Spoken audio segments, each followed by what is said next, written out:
Hi ಗುರು, ಇವತ್ತಿನ ವಿಶೇಷ ಏನಪ್ಪಾ ಅಂದ್ರೆ ನಮ್ಮ ಊರಲ್ಲಿ ಸಮುದ್ರ ಹೊಸಟ್ಟಿ ಉಳ್ಳಾಳ ಗ್ರಾಮದಲ್ಲಿ ಇಲ್ಲಿ ಮೂರಲ್ಲಿ ರಿನಿ ಫ್ಯಾನ್ ಅಂತ ಇಲ್ಲಿ ಕಂಬ ಹಾಕಿದ್ದಾರೆ.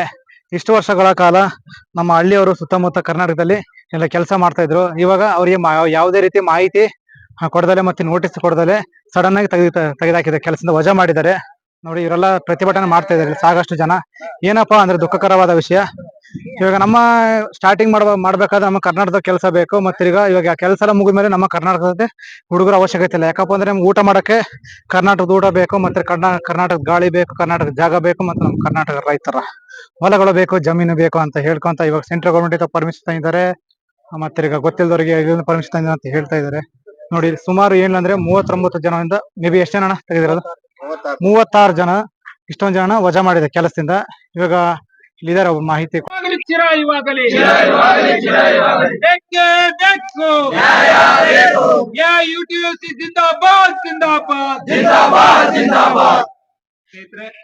ಇವತ್ತು ಏನ್ 3ನೇ ದಿನ ಈ ಒಂದು ಅಹೋರಾತ್ರಿ ಹೋರಾಟ ಧರಣಿ ನಡೀತಾ ಇದೆ. ಈ ಒಂದು ಹೋರಾಟಕ್ಕೆ ಹಲವಾರು ರೈತ ಮುಖಂಡರು, ಕಾರ್ಮಿಕ ಮುಖಂಡರು, ಹಾಗೆ ಪೊಲೀಸ್ ಸಿಬ್ಬಂದಿಗಳು ಕೂಡ ಎಲ್ಲರೂ ಬಂದಿದ್ದಾರೆ. ನಿಮ್ಮೆಲ್ಲರ ಪರವಾಗಿ ನಾನು ಅವರಿಗೆ ಸ್ವಾಗತನ ಕೊಡ್ತಾ ಇದ್ದೀನಿ.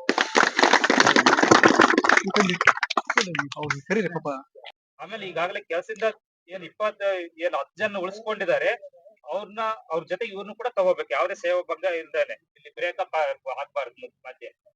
ಹಾಗೆ ಮತ್ತೆ ನೋಟಿಸ್ ಪೀರಿಯಡ್ ಹೆಸರಿನಲ್ಲಿ ಕೆಲಸ ನೀಡದೇನೆ ವೇತನ ಪಾವತಿಸದೆ ಹೊರಗಿಟ್ಟಿರುವ ಅವಧಿಗೆ ಸಂಬಂಧಿಸಿದ ಪೂರ್ಣ ವೇತನವನ್ನು ತಕ್ಷಣ ಪಾವತಿಸಿ. ಇದು ಏನ್ ಸ್ಟ್ರೈಕ್ ಎಲ್ಲ ಮಾಡ್ತಿದ್ದಾರೆ, ಇದಕ್ಕೆ ಸ್ಯಾಲರಿ ಕಟ್ ಮಾಡಂಗಿಲ್ಲ. ಎಲ್ಲಾ ಪ್ರೊಸೀಜರ್ ಏನು ಅವ್ರಿಗೆ PSI, PF ವೇತನ ಏನಿದೆ ಎಲ್ಲದನ್ನು ಕೊಡಬೇಕು. ಹಾಗೇನೆ ಈ ಪ್ರಾಜೆಕ್ಟ್ ಜಾರಿಯಲ್ಲಿರೋ ಹೊರಗುತ್ತಿಗೆ ಪದ್ಧತಿಯನ್ನು ನಿಷೇಧಿಸಬೇಕು. ಯಾಕಂದ್ರೆ ಇವ್ರೇನ್ ಏಜೆನ್ಸಿಯವರಿಗೆ ಏನು ಹೊರಗುತ್ತಿಗೆ ಕೊಟ್ಟಿದ್ರೆ ಇದನ್ನ ಸಂಪೂರ್ಣ ತೆಗೆದಾಕ್ಬೇಕು ಸರ್. ಇಲ್ಲಿ ನಡೆಯುವ ಕೆಲಸವು ನಿರಂತರ, ಅವಿಭಾಜ್ಯ ಮತ್ತು ಶಾಶ್ವತ ಸ್ವಭಾವ. ಇಲ್ಲಿ ಕಂಟಿನ್ಯೂಸ್ ಇರುತ್ತೆ ಸರ್.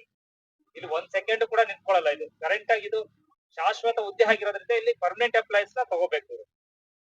ಇನ್ನೊಂದು, ಮೂಲ ಕಂಪನಿ ರಿನ್ಯೂ ಪವರ್ ಲಿಮಿಟೆಡ್ ತನ್ನ ನೇರ ಜವಾಬ್ದಾರಿಯಲ್ಲಿ ಈ ಪ್ರಾಜೆಕ್ಟ್ ನಲ್ಲಿ ಕಾರ್ಯನಿರ್ವಹಿಸುತ್ತಿರುವ ಎಲ್ಲಾ ಕಾರ್ಮಿಕರನ್ನು ತನ್ನ ಸೇವೆಯಲ್ಲಿ ವಿಲೀನಗೊಳಿಸಬೇಕು. ಶಾಶ್ವತ ಉದ್ಯೋಗ, ಸೇವಾ ಭದ್ರತೆ, ಕಾನೂನುಬದ್ಧ ಸೌಲಭ್ಯಗಳನ್ನು ಒದಗಿಸಬೇಕು ಸರ್. ನಾವ್ ಇದನ್ನ ಕೇಳ್ತಾ ಇದೀವಿ. ಇನ್ನೊಂದು, ಆಯ್ಕೆ ಮಾಡಿ ಕೆಲ ಕಾರ್ಮಿಕರನ್ನು ಉಳಿಸಿ ಉಳಿದವರನ್ನು ಹೊರಗಿಡುವ ಈ ಭೇದ ಭಾವ ಪೂರ್ಣ ಹಾಗೂ ಅನ್ಫೇರ್ ಲೇಬರ್ ಪ್ರಾಕ್ಟೀಸ್ ಅನ್ನು ತಕ್ಷಣ ಅಂತ್ಯಗೊಳಿಸಬೇಕು ಸರ್. ಯಾಕಂದ್ರೆ 10 ಜನ ಯಾವ ಮಾನದಂಡ ಮೇಲೆ ಉಳಿಸ್ಕೊಂಡಿದ್ದಾರೆ, ಇವ್ರು ನಾವು 36 ಜನ ಯಾವ ಮಾನದಂಡ ಮೇಲೆ ತೆಗೆದಿದ್ದಾರೆ, ಅದಕ್ಕೊಂದು ಮಾನದಂಡ ಅನ್ನೋದು ಇರುತ್ತೆ ಇಲ್ಲಿ. ಅದನ್ನ ಇವರು ನ್ಯಾಚುರಲ್ ಜಸ್ಟಿಸ್ ಅಂತ ಕರೀತು, ಅದನ್ನ ಫಾಲೋ ಮಾಡಿಲ್ಲ ಸರ್ ಇವರು. ಹಾಗೇನೆ ಕಾರ್ಮಿಕರ ಸಂಘದೊಂದಿಗೆ ತಕ್ಷಣ ಚರ್ಚೆ ನಡೆಸಿ ಸ್ಥಳೀಯ ಕಾರ್ಮಿಕರ ಬದುಕು ಮತ್ತು ಸೇವಾ ಭದ್ರತೆಯನ್ನು ಕಾಪಾಡುವ ಶಾಶ್ವತ ಹಾಗೂ ನ್ಯಾಯಸಮ್ಮತ ಪರಿಹಾರಕ್ಕೆ ಬರ್ಬೇಕು ಸರ್. ಇದು ನಾವು ಈಗ ಅವ್ರನ್ನ ಕೇಳ್ತಿರೋದು. ಅದಕ್ಕೆ ರಿನ್ಯೂ ಕಂಪ್ನಿ ಬರ್ಬೇಕು ಸರ್. ನಮ್ ಡಿಮ್ಯಾಂಡ್ ಇಷ್ಟೇನೆ ಇರೋದು. ಯಾವ ಮಾನದಂಡ ಆಧಾರದ ಮೇಲೆ ಇವ್ರು ತೆಗೆದಿದ್ದಾರೆ, ಅವ್ರನ್ನ ಯಾಕೆ ಉಳಿಸ್ಕೊಂಡಿದ್ದಾರೆ? ಇಲ್ಲಿ ಡೇಟ್ ಆಫ್ ಜಾಯ್ನಿಂಗ್ ಅದು ಯಾವ್ದು ಕೂಡ ಸರ್ ಒಂದ್ ಶ್ರಮದಲ್ಲಿ ತೆಗಿಬೇಕಂತ ಆದ್ರೂ ಕೂಡ ಅದಕ್ಕೊಂದು ಮಾನದಂಡ ಇದೆ. ಫಸ್ಟ್ ಕಮ್ ಲಾಸ್ಟ್ ಗೋ ಅಂತ ಇದೆ. ಅದನ್ನು ಫಾಲೋ ಅಪ್ ಮಾಡಿಲ್ಲ ಸರ್. ಹೇಳಿದ್ರಲ್ಲ, ಹೌದಲ್ಲ, ಇವ್ರು ಇಲ್ಲಾದ್ರೆ ಇನ್ನೊಬ್ರಾದ್ರೂ ಬೇಕಿಲ್ಲ. ಬೇರೆ ತಗೊಂತೀರಿ ನಾವಿದ್ಮೇಲೆ ಹಿನ್ನೆಲೆ ಏನಿದೆ, ಅವ್ರ ಹಿನ್ನೆಲೆ ಏನಿದೆ, ಕಾರಣ ಏನು? 60 ಜನ ಮಾಡೋರಿಗೆ 10 ಜನ ಕೊಟ್ಟು ದುಡ್ಡು ಹೊಡಿಬೇಕನ್ನೋದ ಗೊತ್ತಿದೆ. ಎಲ್ಲರಿಗೂ ದುಡ್ಡು ಕೊಡ್ತಾರೆ, ಅಲ್ಲ ಜನರೇಟರ್ ಏನೋ ಕಮ್ಮಿ ಆಗ್ತೈತಾ? ಯಾವ್ದು ಕಡಿಮೆ ಇಲ್ಲ, ಕೆಲಸ ಅಷ್ಟೇ ಕೆಲಸ. ಅದನ್ನ ಯೋಚನೆ ಮಾಡ್ಬೇಕು. ಎಲ್ಲಿದೆ ಅವ್ರದ್ದು ಆಡಿಟಿಂಗ್ ಎಲ್ಲ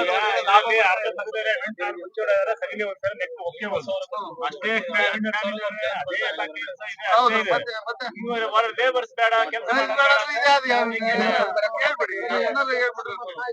ಯಾರು ಅವ್ರ ಸೇರ್ಸ್ಕೊಂಡ್ ಕೊಡುದು, ಯಾವ ರಾಜ್ಯದವರು ಬರ್ಕೊಡುದು, ಜಿಲ್ಲೆಯವ್ರು ಯಾರು ಬೇಕಾಗಿಲ್ಲ. ಈ ಜಿಲ್ಲೆಯವರು ಅಷ್ಟೇ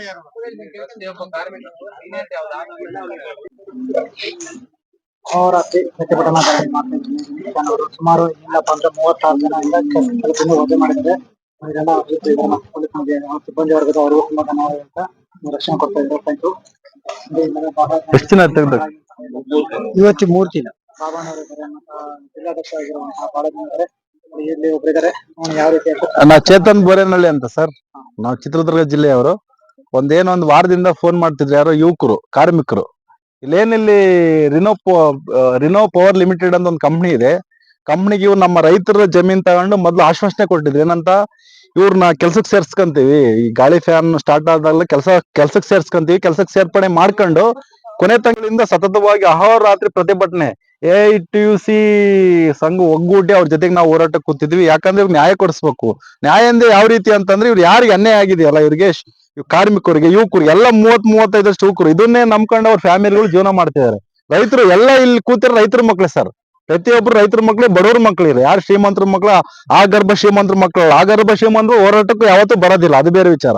ಬಟ್ ಆದಿವ್ರು ಟೋಟಲಿ ಇದನ್ನೇ ನಂಬ್ಕೊಂಡು, ಇದೇ ಕೆಲಸ ನಂಬ್ಕೊಂಡು ಇಲ್ಲಿ ಇದಾರೆ. ಇದೇ ಕೆಲಸ ಇವ್ರದು, ಇದನ್ನೇ ಕೆಲಸ ಒಂದು ಫ್ಯಾಮಿಲಿ ರನ್ ಆಗ್ತಿದೆ. ಎಷ್ಟೋ ಜನ ಇದ್ರಲ್ಲಿ ಮದುವೆ ಆಗಿರಿದ್ದಾರೆ ಸರ್, ಮಕ್ಕಳಿದ್ದಾರೆ, ಇದೇ ಉದ್ಯೋಗ ನಂಬ್ಕೊಂಡು ಜೀವನ ಮಾಡ್ತಿದ್ದಾರೆ ಸರ್. ಇದನ್ನ ಏಕಾಏಕಿ ತೆಗೆದುಹಾಕಿರೋದ್ರಿಂದ ನಾವು ಇದ್ರ ವಿರುದ್ಧ ಒಂದ್ 3 ದಿನಗಳಿಂದ ಹೋರಾಟ, ಶಾಂತಯುತವಾಗಿ ಹೋರಾಟ ಮಾಡ್ತಿದ್ವಿ. 3 ದಿನಗಳಿಂದ ಹೋರಾಟ ಮಾಡಿದ್ರು ಕೂಡ ಯಾರೇ ಈ ಕಂಪ್ನಿಗೆ ಸಂಬಂಧಪಟ್ಟ ಅಧಿಕಾರಿ ಇವತ್ತಿನ ಕೂಡ ಬಂದು ಸ್ಪಾಟ್ ವಿಸಿಟ್ ಮಾಡಿ ಇವ್ರ ಪ್ರಾಬ್ಲಮ್ ಕೇಳಿಲ್ಲ. ಇವತ್ತು ಪೊಲೀಸ್ ಇಲಾಖೆ ಸಬ್ ಇನ್ಸ್ಪೆಕ್ಟರ್ಗಳೆಲ್ಲ ಬಂದು ಈ ಹೋರಾಟ ಶಾಂತಿಯುತವಾಗಿ ಆಗ್ತಿದೆ, ಇದು ಹೀಗೆ ಆಗ್ಲಿ ನಾವು ಕರೆಸ್ತೀವಿ ಅಂತ ಹೇಳಿದ್ದಾರೆ. ಹಾ, ಅವ್ರು ಏನ್ ಹೇಳಿದ್ರು ಅಂದ್ರೆ, ನೀವು ಇಲ್ಲಿ ಶಾಂತಿಯುತವಾಗಿ ಹೋರಾಟ ಮಾಡ್ರಿ, ನಾವು ಕರ್ಸ ವ್ಯವಸ್ಥೆ ಮಾಡಿದೀವಿ ಅಂತ ಹೇಳಿದಾರೆ ಸರ್. ನಾವೇನ್ ಹೇಳಿದ್ವಿ, ನಾಳೆ ಒಳಗಡೆ ಕರ್ಸ ವ್ಯವಸ್ಥೆ ಮಾಡಿ ಅಂತ ಹೇಳಿದೀವಿ ಸರ್. ಆಯ್ತು, ನೀವು ಒಂದು ಅರ್ಜಿ ಕೊಡ್ರಿ, ನಾವು ಕರ್ಸ ವ್ಯವಸ್ಥೆ ಮಾಡಿದೀವಿ ಅಂತ ಹೇಳಿದೀವಿ ಸರ್. ನಾವೇನಂತ ಹೇಳಿದೀವಿ ಅಂದ್ರೆ, ಶಾಂತಿಯುತವಾಗಿ ಹೋರಾಟ ಮಾಡ್ತೀವಿ. ಎಲ್ಲಿ ತನಕ ಶಾಂತಿಯುತವಾಗಿ ಹೋರಾಟ ಮಾಡಕ್ಕಾಗುತ್ತೆ? ಎಷ್ಟ್ ದಿನ ಮಾಡ್ಬೋದು? ಊಟ ಇಲ್ದಂಗ್ ನೀರ್ ಇಲ್ದಂಗ್ ಕೂತಿದೀವಿ ಸರ್. ಅಟ್ಲೀಸ್ಟ್ ಆ ಕಂಪ್ನಿಯವ್ರು ಬಂದು ಏನ್ ಸಮಸ್ಯೆ ಅಂತ ಫಸ್ಟ್ ಕೇಳ್ಬೇಕಲ್ಲ. ಕೇಳಿದ್ರೆ ನಾವು ಅದಕ್ಕೆ ಉತ್ತರ ಕೊಡ್ತೀವಿ, ಏನಾಗಿದೆ, ಏನ್ ತಪ್ಪಾಗಿದೆ, ಏನಾಗಿದೆ ಅಂತ ಹೇಳ್ತೀವಿ. ಬಂದವ್ರಿಗೆ ಯಾಕೆ ತೆಗ್ದಾಕಿರ ಅಂತ ಅದ್ ಮಾಹಿತಿ ಕೊಡ್ಬೇಕು. ನಮ್ಮ ಹೊಲಗಳಲ್ಲಿ ಜಮೀನ್ ಕೊಟ್ಟವ್ರಿಗೆ ಈ ಆತರ ಆಶ್ವಾಸನೆ ಕೊಡಬಾರ್ದಿತ್ತಿಲ್ಲ, ಮೊದ್ಲೇ ಸೇರ್ಸ್ಕೊಬಾರ್ದಿತ್ತು ನಮ್ಮನ್ನ. ಅವ್ರು ಸೇರ್ಸ್ಕೊಳಲ್ಲ ಅಂದ್ರೆ ನಾವು ಅದನ್ನ ನಮ್ ಜಾಗ ಕೊಡ್ತಿರ್ಲಿಲ್ಲ, ನಮ್ ಜಮೀನ್ ಅವ್ರಿಗೆ ಕೊಡ್ತಿರ್ಲಿಲ್ಲ. ನಾವು ಖುಷಿ ಮಾಡ್ಕೊಂಡು ಜೀವನ ಮಾಡ್ತಿದ್ವಿ. ಅವ್ರು ಜಾಗ ಕೊಟ್ಟಿರೋದ್ರೆ, ನಾವು ಜಾಗ ಕೊಟ್ರೆ ಅವ್ರು ನಮ್ಗೆ ಉದ್ಯೋಗ ಕೊಡ್ತಾರಂತ ಒಂದ್ ನಂಬಿಕೆ ಭರವಸೆಯಿಂದ ಅವ್ರು ಜಾಗ ಕೊಟ್ಟಿದ್ವಿ. ಏಕಾಏಕಿ ತೆಗ್ದಾಕಿದ್ರಿಂದ ಬಹಳ ಜನಗಳಿಗೆ, ಬಹಳ ಕಾರ್ಮಿಕರಿಗೆ ಅನ್ಯಾಯ ಆಗಿದೆ. ಇದನ್ನ ಅವ್ರು ಬೇಗನೆ ಬಂದವರು ಈ ಸಮಸ್ಯೆನ ಸಾಲ್ವ್ ಮಾಡಿಲ್ಲ ಅಂದ್ರೆ ಸರ್, ಈ ಆಫೀಸಿಗೆ ಮುತ್ತಿಗೆ ಹಾಕಂತ ಕೆಲಸ ರೈತರು, ಹೋರಾಟಗಾರರು, ಕಾರ್ಮಿಕರು ಮಾಡಂತ ಕೆಲಸ ನಾವು ಮಾಡ್ತೀವಿ ಅಂತ ಹೇಳಕ್ ಇಷ್ಟಪಡ್ತೀನಿ ಸರ್. ನಮ್ ಕಡೆ ಏನಪ್ಪಾ ಅಂದ್ರೆ, ನೀವೆಲ್ಲ ಹೋರಾಟ ಮಾಡ್ತಾರೆ, ಪೊಲೀಸ್ ಪರ್ಮಿಷನ್, DC ಪರ್ಮಿಷನ್ ಎಲ್ಲ ಕೊಟ್ಟಿದ್ದಾರೆ. ಇವಾಗ ಅದನ್ನ ಪರ್ಮಿಷನ್ ತಗೊಂಡಿವಿ ಸರ್. ಇದೇನು ಶಾಂತಿಯುತ ಹೋರಾಟ ಮಾಡಕ್ ಪರ್ಮಿಷನ್ ತಗೊಂಡಿವಿ ಸರ್. ಆ ಹೋರಾಟ ಪ್ರತಿಭಟನೆ ಮಾಡಕ್ ನಾವು ಇನ್ನೊಂದು ಅರ್ಜಿ ಕೊಟ್ಟು ಪರ್ಮಿಷನ್ ತಗೊಂಡ್ ಮುತ್ತಿಗೆ ಹಾಕುವಂತ ಕೆಲಸ ನಾವು ಮಾಡ್ತೀವಿ ಸರ್. ಬಂದ್ ಮಾಡ್ತಾರೆ ಅಂತ ಹೇಳಿಲ್ವಾ? ಹಾ ಯಾವಾಗ, ಯಾವ ರೀತಿ, ಯಾವ ತರ ಬಂದ್ ಮಾಡ್ತಾರೆ ಸರ್, ನಾವು DC ಅವ್ರಿಗೆ ಅರ್ಜಿ ಕೊಡ್ತೀವಿ, ಜಿಲ್ಲಾಧಿಕಾರಿ ಅರ್ಜಿ ಕೊಡ್ತೀವಿ, ಆ ಸಂಬಂಧಪಟ್ಟ ಅಧಿಕಾರಿಗಳು ಅರ್ಜಿ ಕೊಡ್ತೀವಿ, ಪೊಲೀಸ್ ಇಲಾಖೆ ಕೊಡ್ತೀವಿ. ನಮ್ಗೆ ಸೆಕ್ಯೂರಿಟಿ ಬೇಕಲ್ಲ. ಹಂಗಾಗಿ ಅದ್ರ ಮುಖಾಂತರ ಅರ್ಜಿ ಕೊಟ್ಟಾದ್ಮೇಲೆ ನಾವು ಯಾವಾಗ ಬಂದ್ ಮಾಡ್ಬೇಕು, ಎಲ್ಲ ರೈತರು ಸೇರಿ, ಸಾವಿರಾರು ಜನ ರೈತರು, ಕಾರ್ಮಿಕರು ಸೇರಿ ಹೋರಾಟ ಮಾಡಕ್ ನಾವು ನಿಲ್ತೀವಿ ಸರ್. ಮತ್ತೆ ನಾವು ಅವ್ರು ಬಂದು ಸಮಸ್ಯೆ ಆಗ್ತಿಲ್ಲ ಅಂದ್ರೆ ಬಂದ್ ಮಾಡಕ್ಕೂ ಕೂಡ ಸಿದ್ಧ ಆಗಿರ್ತೀವಿ ಸರ್. ನನ್ನ ಕಡೆ ಖಂಡಿತ ಏನಪ್ಪಾ ಅಂದ್ರೆ ಸರ್, ಇವಾಗ ಅವರು ಏನಾದ್ರು ರಿನ್ಯೂವರ್ 3 ಕಂಪನಿ ಬಂದ್ರೆ ಅವ್ರು ಜಾಬ್ ಕೊಡಲ್ಲ ಏನಾದ್ರು, ಅಥವಾ ಪರಿಹಾರ ಏನಾದ್ರು ನಿಮ್ಮ ಡಿಮ್ಯಾಂಡ್? ಜಾಬ್ ಕೊಡಲ್ಲ ಅಂತಲ್ಲ, ಫಸ್ಟ್ ಕೊಟ್ಟಾಗ ಏನ್ ಆಶ್ವಾಸನೆ ಕೊಟ್ಟಿದ್ರು ಅದನ್ನ ಮುಂದುವರ್ಸ್ಕೊಂಡು ಹೋಗ್ಬೇಕು. ಆಶ್ವಾಸನೆ ಅಂತ ಕೊಟ್ಟಿದ್ರೆ ನಾವು ಇವ್ರನ್ನ ಯಾವುದೇ ಕಾರಣ ಕೆಲಸ ಎಲ್ಲ ಪರ್ಮನೆಂಟ್ ಆಗಿ ಕೆಲಸ, ಟೆಂಪ್ರರಿ ಜಾಬ್ ಅಂತ ಇರುತ್ತಲ್ಲ, ಪರ್ಮನೆಂಟ್ ಆಗಿ ಇವ್ರು ಅದು ಗಾಳಿ ಫ್ಯಾನ್ ಎಲ್ಲಿ ತನಕ ತಿರುಗ್ತಾವ ಅಲ್ಲಿ ತನಕ ಅವ್ರು ಕೆಲಸ ಕೊಡ್ತೀವಿ, ಅಲ್ಲಿ ತನಕ ಕೆಲಸ ಕೊಡ್ಲಿ ಅಂತ ಕೇಳ್ತೀವಿ ಅಂತ ಮತ್ತೇನು ಕೇಳಲ್ಲ ಅವ್ರಿಗೆ. ರೈತರು ಈ ಫ್ಯಾನ್ ಈ ತರ ಪ್ರತಿಯೊಂದು ಊರಲ್ಲಿ ನಮ್ಮ ಕರ್ನಾಟಕ ರಾಜ್ಯದಲ್ಲಿ ಹಲವಾರು ಕಡೆ ಹಾ ಕೆಲಸ ತೆಗೆದಾಕೋದು, ಬೇರೆ ಸ್ಟೇಟ್ ಅವ್ರನ್ನ ಹಾಕೋದೆಲ್ಲ ಆಗಿದೆ. ಸೊ ರೈತರು ಹೊಲ ಕೊಡಬೇಡಿ ಅಂತ ಹೇಳ್ತಾರೆ, ಅಥವಾ ಹೊಲ ಕೊಡ್ರಿ ಅಂತ ಹೇಳ್ತಾರೆ ನಿಮ್ಮ ಕಡೆಯಿಂದ? ರೈತರು ಹೊಲ ಕೊಡಬಾರ್ದು. ಕೊಟ್ರೆ ಅವ್ರಿಗೆ ಏನಾಗ್ಬೇಕು, ಉದ್ಯೋಗ ಕೊಡ್ಬೇಕು. ಅವ್ರ ಸಂಬಂಧಪಟ್ಟ ಏನ್ ಅವಶ್ಯಕತೆ ಇತ್ತು ಅದನ್ನ ಈಡೇರಿಸ್ತೀವಿ ಅಂತಾನೆ ತಗೊಂಡು ಇವಾಗ ಏಕಾಏಕಿ ಅವ್ರು ಬೇಕಾದಾಗ ಯೂಸ್ ಮಾಡ್ಕೊಳ್ಳೋದು ರೈತರು, ಆಮೇಲೆ ತೆಗ್ದಾಕೋದು ಎಷ್ಟರ ಮಟ್ಟಿಗೆ ಅಂತ ನಾವು ಕೇಳ್ತೀವಿ. ರಾಮತ್ ಅಂತ ಹೇಳಿ, ನಾವು ಇಲ್ಲೇ ಗ್ರಾಮ ಪಂಚಾಯತಿ ಸದಸ್ಯರು. ನಾವು ಏನ್ ಹೇಳಕ್ ಇಷ್ಟಪಡ್ತೇವೆ ಅಂದ್ರೆ, ಇವ್ರು 3 ದಿನದಿಂದ ನಾನು ನೋಡ್ತಾ ಇದ್ದೀನಿ, ಡೈಲಿ ಬರ್ತಾ ಇದ್ದೀನಿ.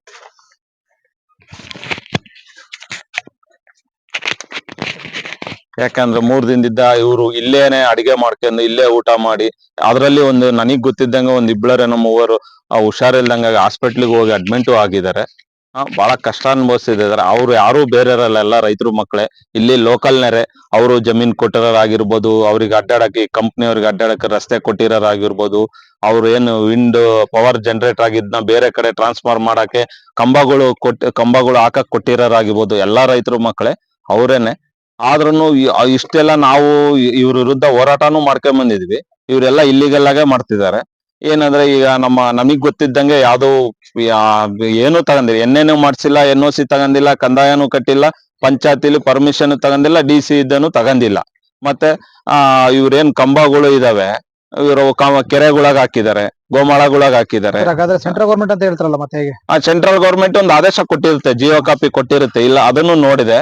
ಅದನ್ನ ಕೆಲಸ ಮಾಡಕ್ಕಿಂತ ಮುಂಚೆನೆ ಕೊಟ್ಟಿರುತ್ತೆ ಬರೀ ಒಂದೇ ಜೀವ ಕೊಟ್ಟಿರುತ್ತೆ, ಆ ಜೀವನು ಕೊಟ್ಟಿರುತ್ತೆ. ಜೀವ ಕೊಟ್ಟಿರಲ್ಲ ಹಾಗಾದ್ರೆ. ಕೊಟ್ಟಿರುತ್ತೆ. ಅಲ್ಲಿ ಏನ್ ಕೊಟ್ಟಿರುತ್ತೆ ಅಂದ್ರೆ ನೀವು ಅಲ್ಲಿ ಹೋಗಿ ಕೆಲಸ ಮಾಡಿ, ಕೆಲಸ ಮಾಡಕ್ಕಿಂತ ಮೊದ್ಲೇ ಸ್ಥಳೀಯ ಸರ್ಕಾರ, ಗ್ರಾಮ ಪಂಚಾಯತಿ ಮತ್ತೆ ಅಲ್ಲಿ ಇರ್ತಕ್ಕಂಥ ಜಿಲ್ಲಾಧಿಕಾರಿ, DC ಅವರ ಹತ್ರನ ಪರ್ಮಿಷನ್ ತಗೊಂಡು ಅಲ್ಲಿ ಗ್ರಾಮ ಪಂಚಾಯತಿಲಿ ಕಂದಾಯ ಕಟ್ಟಿ ಅಲ್ಲಿ NOC ತಗೊಂಡು ಕೆಲಸ ಮಾಡಿ ಅಂತ ಕೊಟ್ಟಿರುತ್ತೆ. ಇವರು ಯಾವ್ದು ತಗೊಂಡಿಲ್ಲ, ಕೆಲಸ ಮಾಡಿ ಅಲ್ಲಿ 5-6 ವರ್ಷ ಆಯ್ತು. ಅಲ್ಲಿದ್ದಾನು ಇದೇ ತರ ಮಾಡ್ತಿದಾರೆ. ನಾವು ಏನಕ್ ಸುಮ್ನೆ ಇದೀವಿ ಅಂದ್ರೆ ನಮ್ ಹುಡುಗರು ಹೆಂಗೋ ಕೆಲಸ ಮಾಡ್ತಾ ಇದಾರಲ್ಲ ಅಂತ ಇದ್ವಿ. ಈಗ ನಮ್ ಹುಡುಗರಿಗೂ ಕೂತ್ ಬಂದಿದೆ ಅಂದ್ರೆ ನಾವು ಸುಮ್ನಿರೋ ಮಾತಲ್ಲ ಅಂತ ಸರ್, ಅನಿಸ್ತದೆ. ಇದಕ್ಕಿಂತ ಮುಂಚೆ ದಬ್ಬಾಳಿಕೆ ಮಾಡಿದ್ರ ಅಂತ ಹೇಳ್ಬಿಟ್ರು, ಹಾ. ಅದು ನಿಜವಾ ಅಥವಾ ನಿಜ ದಬ್ಬಾಳಿಕೆ ಎಷ್ಟು ಮಾಡಿದ್ದಾರೆ. ಜನದ ಮೇಲೆ ದಬ್ಬಾಳಿಕೆ ಇದೆ? ಬಹಳ ಜನದ ಮೇಲೆ ದಬ್ಬಾಳಿಕೆ ಆಗಿದೆ. ನನಗ್ ಗೊತ್ತಿದ್ದಂಗೆ ಇವ್ರ ಕಂಪ್ನಿ ಹೆಂಗಂದ್ರೆ ಒಂಥರ ಬ್ರಿಟಿಷ್ ಆಳ್ವಿಕೆ ಮಾಡ್ತಾರೆ. ಒಬ್ರಿಗೊಬ್ರು ಊರವ್ರಿಗೆ ಇಡ್ತಾರೆ. ಈಗ ಇವ್ರೇನ್ ಕಾರ್ಮಿಕರು 40 ಜನ ಇದಾರೆ. ಅವ್ರವ್ರಲ್ಲೇ ಒಬ್ರಿಗೆ ಫೋನ್ ಮಾಡೋದು, ನಿನಗೆ ಪರ್ಮನೆಂಟ್ ಆಗಿ ತಗಂತೀವಿ, ನಿನ್ ಸೈ ಬಂದ್ಬಿಡು, ನಿನ್ನಿದ್ದಾನೆ ಎಲ್ಲ ಹೋರಾಟ ಆಗುತ್ತೆ ಅಂತ ಹೇಳ್ಕೊಡ್ತಾರೆ. ಇದೇ ತರ ಜಮೀನ್ ತಗನಕರು ಅದೇ ಹೇಳಿದ್ರು. ಜಮೀನ್ ತಗನಕಾರ ಹೆಂಗೆ ಅಂದ್ರೆ ಊರವ್ರಿಗೆ ಯಾರೋ ಒಬ್ರು ಲೀಡರ್ ಇರ್ತಾರೆ, ಅವ್ರ ಹತ್ರ ಹೋಗಿ ನಿನಗೆ ಇಷ್ಟು ಕೊಡ್ತೀನಿ, ಕಮಿಷನ್ ಕೊಡ್ತೀನಿ, ಜಮೀನ್ ಕೊಡ್ಸು ಅಂತ ಹೇಳೋದು. ಮತ್ತೆ ಅವ್ರು ಯಾರನ್ನ ಆಪೋಸಿಟ್ ಇದ್ರೆ ಅವ್ರಿಗೆ ಹೇಳೋದು. ಇವೆಲ್ಲ ಮಾಡಿಸಿ ಇವ್ರು ದಬ್ಬಾಳಿಕೆ ಮಾಡ್ಕೊಂತಾನೆ ಬಂದ್ರು. ನಾವು ನಂದೇ ಒಂದ್ ಹೇಳ್ತೀನಿ, ನಾನೊಂದ್ ಅರ್ಜಿ ಕೊಟ್ಟಿದ್ದೆ, ಕಂಬ ಕೆರೆಗಳಲ್ಲಿ ಯಾಕೆ ಹಾಕಿದ್ರಿ ನೀವು, ಯಾರ್ ಪರ್ಮಿಷನ್ ತಗೊಂಡ್ ಹಾಕಿದ್ರಿ ಅಂತೇಳಿ DC ಅವ್ರಿಗೆ ಮನವಿ ಕೊಟ್ಟೆ, AC ಅವ್ರಿಗೆ ಕೊಟ್ಟೆ, ತಹಸೀಲ್ದಾರಿಗೆ ಕೊಟ್ಟೆ, ಡಿಪಾರ್ಟ್ಮೆಂಟ್ಗೂ ಕೊಟ್ಟೆ. ಕೊಟ್ಟ ನಂತರ ಕೆಲಸ ಮಾಡಕ್ ನನ್ ಕೆಲಸ ಮಾಡಕ್ ಬಿಡ್ಲಿಲ್ಲ. ನನ್ ಮೇಲೆನೆ ದಬ್ಬಾಳಿಕೆ ಮಾಡಿದ್ರು. ನನ್ ಮೇಲೆ 304 ಕೇಸ್ ಮಾಡಿದ್ರು ಕಂಪ್ನಿಯವರು. ಅದು ಕೇಸ್ ಮಾಡಿದ್ರು ಅಂದ್ರೆ ನಾನು ಈಗ ಅವ್ರ ಮೇಲೆ ಹಲ್ಲೆ ಮಾಡಿರ್ಬೇಕು, ಅವ್ರು ಹೋಗಿ ಹಾಸ್ಪಿಟಲ್ ಅಡ್ಮಿಟ್ ಆಗಿರ್ಬೇಕು, ಬ್ಲೀಡಿಂಗ್ ಎಲ್ಲ ಬಂದಿರ್ಬೇಕು, ಟೀಚಿಂಗ್ ಹಾಕಿರ್ಬೇಕು. ಆದ್ರೆ ಯಾವ್ದೇ ಇವತ್ತಿನವರೆಗೂ ನಾನು ಚಾರ್ಜ್ ಶೀಟ್ ತಗೊಂಡಿದ್ದೀನಿ, ಹಾಸ್ಪಿಟಲ್ ಅಡ್ಮಿಂಟು ಆಗಿಲ್ಲ, ಹಾಸ್ಪಿಟಲ್ ಅಡ್ಮಿಂಟ್ ಆಗಿರೋದು ಇಲ್ಲ. ಆ ಚಾರ್ಜ್ ಶೀಟ್ ಅಲ್ಲಿ ಕಡೆ ಖಂಡಿತ ಕೊಟ್ಟಿದ್ದಾರೆ. ಅವ್ರು ಯಾವ್ದೇ ಹಾಸ್ಪಿಟಲ್ ಅಡ್ಮಿಂಟ್ ಅಲ್ಲ. ಆಗ ಅಂದ್ರೂ ಕಂಪ್ನಿಯವರ ಪರವಾಗಿ ನನ್ನ ಮೇಲೆ 307 ಕೇಸ್ ಹಾಕ್ಸಿದ್ದಾರೆ. ನಾನೇ ಉದಾಹರಣೆ ಅದಕ್ಕೆ.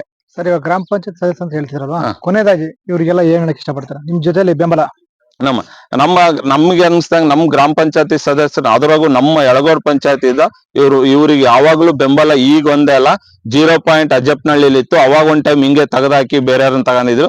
ಅವತ್ ಸತಗೂ ಹೋರಾಟ ಮಾಡಿ, ಇಲ್ಲ ಲೋಕಲ್ನರೇ ತಗೋಬೇಕು, ಯಾಕಂದ್ರೆ ಅವ್ರು ಜಮೀನ್ ಕೊಟ್ಟಿರ್ತಾರೆ, ರೋಡ್ ಕೊಟ್ಟಿರ್ತಾರೆ, ಬೇರೆಯವ್ರಿಗೆ ತಗೊಳಂಗಿಲ್ಲ ಅಂತ ಹೋರಾಟ ಮಾಡಿ. ಇದ್ರಲ್ಲಿ ನಾನ್ ನೋಡ್ದಂಗ ಒಂದ್ 5-6 ಜನ ನಾನು ಸೇರ್ಸಿದ್ದೀನಿ. ನಾನು ಸೇರ್ಕೇಳ್ರಪ್ಪ, ಈಗ ಜೀವನ ನಮ್ಮ ಹತ್ರ ಬರ್ತಾರ, ಅಣ್ಣ ನಮಗೊಂದ್ ಕೆಲ್ಸ ಕೊಡಕ್ಕೆ ಹೇಳೋಣ, ನಾವು ಸೇರ್ಸಿದ್ವಿ, ನಾವು ಸೇರ್ಸಿರೋರು ಇದಾರೆ. ಈಗ ಅವ್ರದ್ದೇ ಕೆಲಸ ಹೋತಂದ್ರೆ ನಮಗೆ ಸಹಿಸ್ಕೊಳಕ್ ಆಗ್ತಾ ಇಲ್ಲ ಇವ್ರ ವಿರುದ್ಧ. ಸರ್, ಥ್ಯಾಂಕ್ ಯು, ತುಂಬಾ ಧನ್ಯವಾದಗಳು. ಇದು ಬಾಬಾ ಸಹ ಇದ್ದಾರೆ, ನೋಡೋಣ ಇವ್ರು ಏನ್ ಹೇಳ್ತಾರೆ. ಸರ್ ನಮಸ್ತೆ. ನಮಸ್ತೆ. ಸರ್, ಏನ್ ಹೇಳಕ್ ಇಷ್ಟಪಡ್ತಾರೆ? ಏನ್ ಇವತ್ತು ವ್ಯಾಂಡ್ ಇದರಿಂದ ನಮ್ಮ ಕೆಲಸ ಮಾಡ್ತಕ್ಕಂತ ಹುಡುಗರನ್ನ ತೆಗೆದಾಕಿದ್ದಾರೆ ಏಕಾಏಕಿ. ಕಾರಣ ಬೇಕು ಸುಮ್ಕೆ. ಹಾ. ಯಾಕೆಂದ್ರೆ ಇವತ್ತು ಉದ್ಯೋಗ ಸಿಗೋದು ಕಷ್ಟ ಇದೆ. ಇಂಥ ಸಂದರ್ಭದಲ್ಲಿ ಏನಾಯ್ತು, ಈಗ 4-5 ವರ್ಷದಿಂದ ಏನು ವ್ಯಾಂಡ್ಗಳನ್ನ ತಯಾರು ಮಾಡಿದ್ರು, ಅವತ್ ಬೇಕಾಗಿತ್ತಂತೆ, ಇವತ್ ಬೇಡವಾ? ಯೋಚನೆ ಮಾಡಿ. ನಾವೀಗ ಹೇಳ್ತಿರೋದು ಇಷ್ಟೇನೆ, ಅವ್ರನ್ನ ಯಾರನ್ನ ಎಲ್ಲರನ್ನು ಕೂಡ ಮತ್ತೆ ಪುನರ್ ತಗೋಬೇಕು. ಅವ್ರು ತಗಂದೇ ಹೋದ್ರೆ ದೊಡ್ಡ ಹೋರಾಟಕ್ಕೆ ನಾವು ಮಾಡ್ತೇವೆ. ಅದ್ರ ಬಗ್ಗೆ ಸರ್, ಇವಾಗ ಇದಿಲ್ಲ. ನಿಮ್ ಮೈಂಡ್ ಅದು ಫ್ಯಾನ್ ನಿಲ್ಸ್ಬೇಕಂತಿದ್ದೀರಾ? ಫ್ಯಾನ್ ಯಾಕಂದ್ರೆ ರೈತ ದಬ್ಬಾಳಿಕೆ ಬಗ್ಗಿಲ್ಲ ಅಂದ್ಮೇಲೆ ಈಗ ಅದೊಂದೇ ದಾರಿ ಇರೋದು ರೈತರಿಗೆ. ಅದನ್ನ ನಿಲ್ಸೋಂತ ಕೆಲಸ ನಾವ್ ಮಾಡ್ತೀವಿ. ಹಾ. ಅದ್ರ ಬಗ್ಗೆ ಏನ್ ಚಿಂತೆ ಇಲ್ಲ. ಯಾಕಂದ್ರೆ ಅದರಿಂದ ಇವ್ರದೊಂದೇ ಅಲ್ಲ, ಇದು ನಾಳೆ ರೈತರಿಗೂ ತೊಂದರೆ ಆಗ್ತಾ ಇದೆ. ಇವತ್ತು ನೀರು ಕೂಡ ಬರದಂತ ಸ್ಥಿತಿ ನಿರ್ಮಾಣ ಆಗ್ತಿದೆ, ತೋಟಗಳು ಕೂಡ ಒಣಗಂತ ಕೆಲಸ ಆಗ್ತಿದೆ. ನಾಳೆ ನಾವು ರೈತರನ್ನೇ ನಿಲ್ತೀವಿ. ಯಾಕಂದ್ರೆ ಅವರು ನಮ್ಮನ್ನ ಆಶ್ವಾಸನೆ ಕೊಟ್ಟು, ದುಡ್ಡಿನ ಹಿಂಸೆ ಕೊಟ್ಟು, ಯಾರನ್ನ ಹಚ್ಚಿ ಒಂಥರ ಗುಲಾಮರುಗಳನ್ನ ಹೆಂಗೆ ಹಿಂದೆ ತಗೊಂಡು ಸ್ವತಂತ್ರ ಬರೋದಕ್ಕಿಂತ ಮೊದಲು ಯಾವ ರೀತಿ ನಮ್ಮ ದೇಶವನ್ನ ಆಳಿದ್ರು, ಆತರ ಬೇರೆ ಬಿಟ್ಟು ಅವ್ರು ಬಂದು ಕಾನೂನು ಮಾಡ್ಲಿಲ್ಲ, ಕಾನೂನು ತಗೊಂಡ್ಲಿಲ್ಲ, ಯಾವ್ದು ಲೆಕ್ಕ ಇದನ್ನೇ ಮಾಡ್ಲಿಲ್ಲ. ಅವರು ಸುಮ್ಕೆ ಯಾರೋ ಮುಖೇಣ ಕೂಡಿಸಿ ಅವ್ರೊಟ್ಟಿಗೆ ಅವರೇ ಹೋಗಿ ರಿಜಿಸ್ಟರ್ ಮಾಡಿಸ್ಕೊಂಡು ಅವ್ರೊಟ್ಟಿಗೆ ಅವರೇ ಹಾಕಿದಾರೆ. ನಿಜ ಸರಿ, ಕೇಂದ್ರ ಸರ್ಕಾರ ಕೊಟ್ಟಿರ್ಬೋದು ಅವ್ರಿಗೆ ಪರ್ಮಿಷನ್, ನಮ್ಗೆ ಅದ್ರ ಬಗ್ಗೆ ಏನು ವಿರೋಧ ಇರಲ್ಲ. ಯಾಕಂದ್ರೆ ಕರೆಂಟ್ ಬೇಕಾಗಿತ್ತು ನಮಗೆ.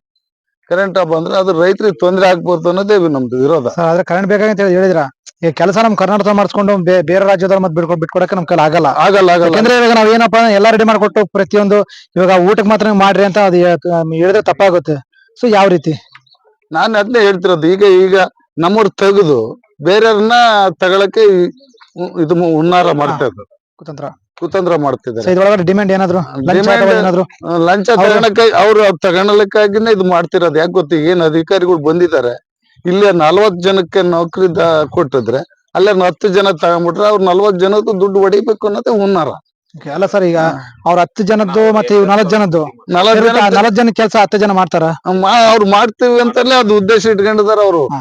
ದುಡ್ಡು ಕಡಿಮೆ ಮಾಡ್ಬೇಕು, ಕಡಿಮೆ ಮಾಡ್ಬೇಕು, ಇವರಿಗೆ ದುಡ್ಡನ್ನ ಹೊಡಿಬೇಕು ನಾವು.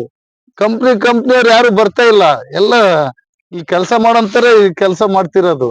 ಕಂಪ್ನಿಯವ್ರು ಬಂದ್ ಮಾತಾಡ್ಬೋದು, ಯಾಕಂದ್ರೆ ನಾಳೆ ಶಾಶ್ವತವಾಗಿ ಇಲ್ಲಿ ನಡೀತದೆ. ಅಂತದ್ ಬಿಟ್ಟು ಇವರು ನಮ್ಗೆ ತೊಂದರೆ ಮಾಡೋದ್ರಿಂದ ನನಗೆ ಅನ್ಯಾಯ ಆಗ್ತಿದೆ ಇಲ್ಲಿ ರೈತರಿಗೆ, ನನ್ನ ಜನರಿಗೆ.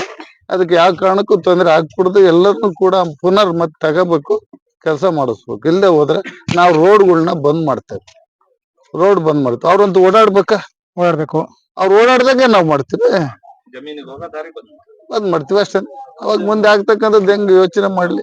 ಇದಕ್ಕೆ ನಾಳೆ ಸಹಕಾರ ಬೇಕು ಅನ್ನೋದಾದ್ರೆ ನಾವು ಇವರಿಗೆ ನೌಕರಿಯನ್ನ ಕೊಡ್ಬೇಕು ಪುನರ್, ಅಷ್ಟೇ, ಇನ್ನೇನಿಲ್ಲ. ಯಾರು ಕಾರಣಕ್ಕೂ ತೆಗಿಕೂಡದು. Okay, ಸ್ನೇಹಿತರೆ, ಇನ್ನೊಬ್ರು ಇದಾರೆ, ಬಾಬಣ್ಣ ಅಂತ. ಸರ್, ಏನ್ ಹೇಳಕ್ ಇಷ್ಟಪಡ್ತೀರಾ ಇದ್ರ ಬಗ್ಗೆ? ಏನ್ ಹೇಳ್ತಪ್ಪ ನಮ್ಮ ಸುಮಾರು ಸ್ನೇಹಿತರು 36-40 ಜನ ಇಲ್ಲಿ ಉಪವಾಸ ಇದ್ದಾರೆ. 2-3 ದಿನಗಳ ಕಾಲ ಇದ್ದಾರೆ.